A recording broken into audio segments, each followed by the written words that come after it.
"What do you mean you can't use her card anymore?" he asked carefully, his brow furrowed. Emily sighed dramatically, tossing her phone on the coffee table. "Your mom changed the password for her online account.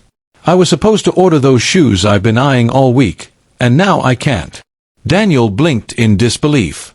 "Emily, are you telling me you've been using my mother's credit card for your shopping?"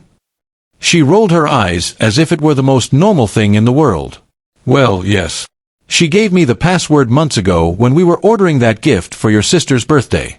I just kept it. What's the harm?" "The harm?" Daniel's voice grew firm. "That's not your money. That's my mother's savings, her hard-earned money. You can't just keep using her card like it's yours."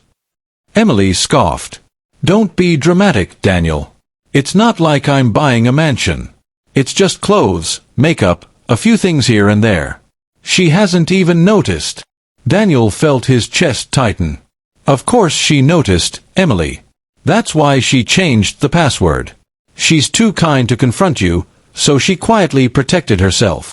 For the first time, Emily hesitated. Her lips pressed together, but her pride wouldn't let her back down.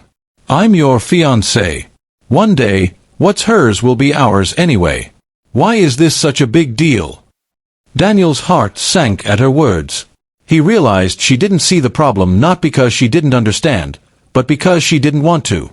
"It's a big deal because respect matters, Emily. Respect for people, for their boundaries, for their trust.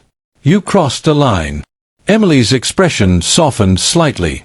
She wasn't used to Daniel speaking so firmly. His calm but steady tone unnerved her more than if he had shouted. He continued, "My mother welcomed you into this family with open arms. She treated you like her own daughter. And this is how you repay her? By secretly draining her card." Emily looked down at her hands. For a moment, she seemed small, caught in her own shame. But her pride flickered again. I didn't think it was a big deal. I thought she wouldn't mind." Daniel shook his head. "That's the problem. You didn't think. You took advantage of her kindness.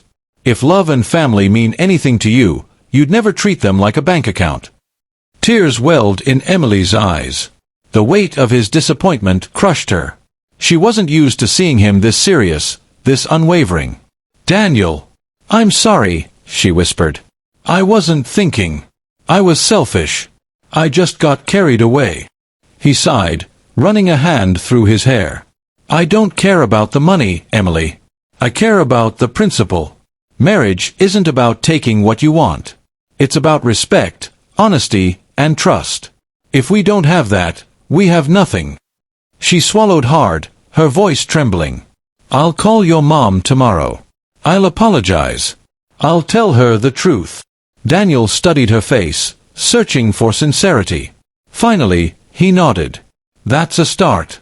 But remember, Emily, trust is fragile. Once it's broken, it's not easily rebuilt." The room was quiet except for the hum of the refrigerator in the kitchen. Emily wiped her tears, realizing just how close she had come to shattering everything she and Daniel had built together. That night, she lay awake beside him, replaying his words in her mind. She knew she had to change, not just for him, not just for his mother, but for herself. The next morning, Emily called Daniel's mother, voice trembling as she confessed everything. She braced herself for anger, but instead heard gentle disappointment. "Emily," his mother said softly, "I don't hate you. But I need you to understand, trust is sacred. Don't treat it lightly." Emily cried after the call, holding Daniel's hand tightly. She had never felt so small, yet strangely, so relieved. The secret was no longer eating away at her. Over the weeks that followed, she worked hard to rebuild what she had broken. She stopped unnecessary spending, learned to budget, and began showing Daniel and his family that she valued them more than material things. Daniel noticed the change. He still carried the hurt, but he also saw her effort. Slowly, he let his walls down again. Months later, as they stood together at their wedding rehearsal, Emily looked at Daniel's mother and whispered, "Thank you for forgiving me. I'll never take your kindness for granted again." His mother smiled faintly, squeezing her hand. "Actions speak louder than words, dear. Keep proving it." And Emily did. That mistake at the dining table, The careless boast about shopping became the moment that forced her to grow. She realized love wasn't about what you could take. It was about what you could give, about building trust strong enough to last a lifetime.